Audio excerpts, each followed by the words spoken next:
Alpha Protocol is definitely an evolution of the things that we've learned in role-playing games.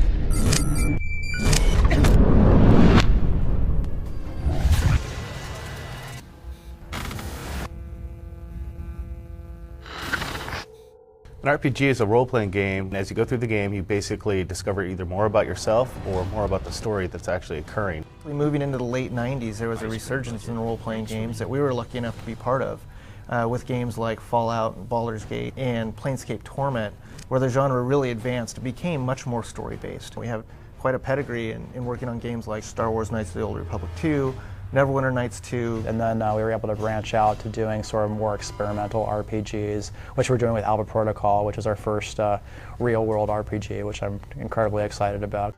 We really wanted to make an action-y game, something that really made the player have to think both tactically and be a little twitchy at the same time.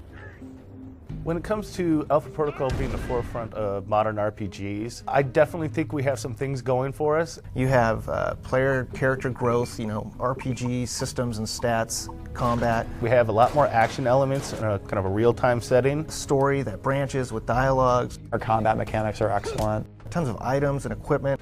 And Alpha Protocol really stood out as this exciting thing that we could do, where we could take all of this experience and make something that was really new and different and incredibly cool. Our use of exploration of real-world spaces is intriguing for the player because they're actually exploring spaces they've actually gone through in the real world, but now there's a whole lot of enemies to fight, cool things to find, doors to kick down. Like everything that you're doing in the world is sort of tangible in a way that things in high fantasy or maybe in science fiction are not tangible. Basically, you're taking the real world and now you get to play around with it to your heart's content.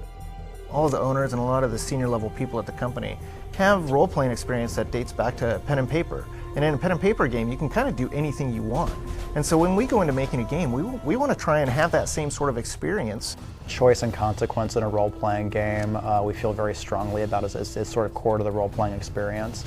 I think you have to have lots of items and equipment and things like that the player is going to be able to use to grow their character over the game.